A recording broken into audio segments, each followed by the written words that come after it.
Okay, next question है question number 9। और question number 9 में आपसे पूछा है F of X is equal to the greatest integer function for X for all real numbers. The correct statement क्या है? अब इस फंक्शन को कंटिन्यूटी और डिफरेंशिएबिलिटी के लिए चेक करना है 2 पे। फंक्शन ग्रेटेस्ट इंटीजर फंक्शन में फंक्शन की जो वैल्यू है, अब ये जो प्रॉपर्टीज है ग्रेटेस्ट इंटीजर फंक्शन की, जो ग्रेटेस्ट इंटीजर फंक्शन को हम कॉमनली लिखते हैं ऐसे। ये है ग्रेटेस्ट इंटीजर फंक्शन। अब इसकी कंटिन्यूटी चेक करते हैं 2 पे। अब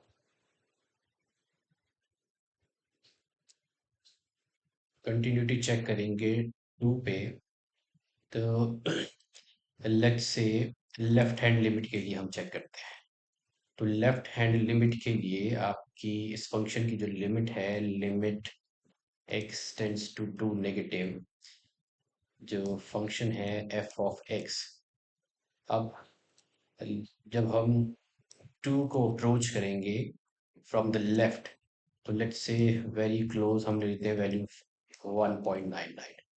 अब 1.99 के लिए जो ग्रेटेस्ट इंटीजर फंक्शन की जो वैल्यू है वो आपको मिलेगी 1, बिकॉज 1.9 लाइन बिटवीन 1 एंड 2।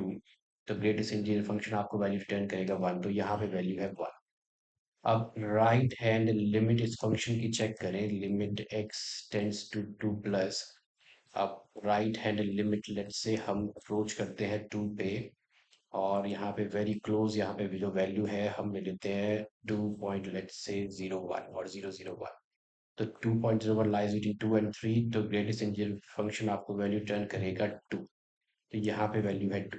तो लेफ्ट हैंड लिमिट जो है वो राइट हैंड लिमिट के इक्वल नहीं है, और जो फंक्शन की वैल्यू है 2 पे वो 2 ही होगी। तो ये फंक्शन जो है कंटिन्यूस नहीं है, इज नॉट कंटिन्यूस। तो ये कंटिन्यूस तो नहीं है। तो इसका मतलब ए और बी सी ऑप्शन जो है वो तो आपको नहीं चूज करनी है। अब रह गया आपको बी और डी में से चूज करना है, नीदर कंटिन्यूस नॉट डिफरेंशिएबल और नॉट कंटिन्यूस बट डिफरेंशिएबल। अब चेक करते हैं इसकी डिफरेंशिएबिलिटी। अब डिफरेंशिएबिलिटी चेक करने के लिए हम इसकी लेफ्ट हैंड डेरिवेटिव अगर हम चेक करें, तो ये हो जाएगा limit h tends to 0।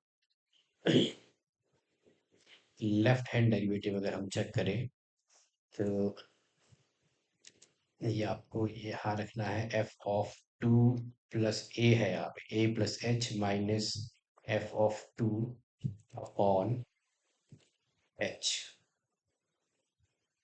Okay, now for the left hand derivative में आपका h इज लेस देन 0 हम लेंगे। सपोज हम h ले लेते हैं -0.1।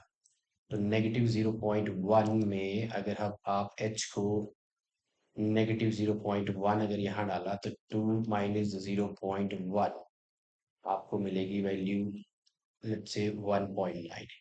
तो यहाँ हो गया f ऑफ 1.9 माइनस, यहाँ पे तो वैल्यू 2 ही है। Okay, h, this is h, and now the function, this function for f of 1.9 left hand derivative में ये वैल्यू रिटर्न करेगा 1। तो यहाँ हो जाएगा limit h tends to 0 1 minus 2 by h, which is equal to limit h tends to 0 negative 1 by h। Okay, अब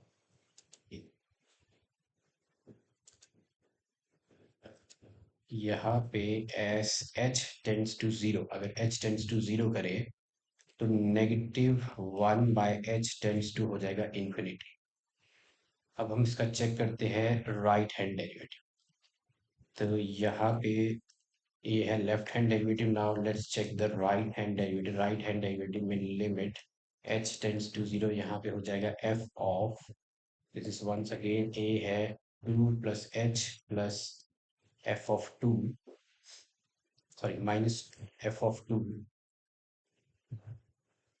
upon H. अब H ले लेते हैं, H is greater than zero, तो एच को हम ले लेते हैं स्मॉल वैल्यू 0.1, तो ये हो जाएगा F of 2 plus 0.1, this is f of 2.1, which will give us the value 2.1 will give us the value 2। तो इधर आएगा 2, फंक्शन की वैल्यू ग्रेटेस्ट इंटीजर फंक्शन 2 पे वैल्यू टर्न करेगा 2 by h, which is 0 by h, so this is limit h tends to 0, this is 0 by h which is equal to 0। तो यहाँ पे भी left hand derivative is not equal to right hand derivative है, तो ये function ना तो continuous है ना ही डिफरेंशिएबल है। So that means f is neither continuous nor differentiable at x is equal to 2. So B is the correct answer. B is the correct answer.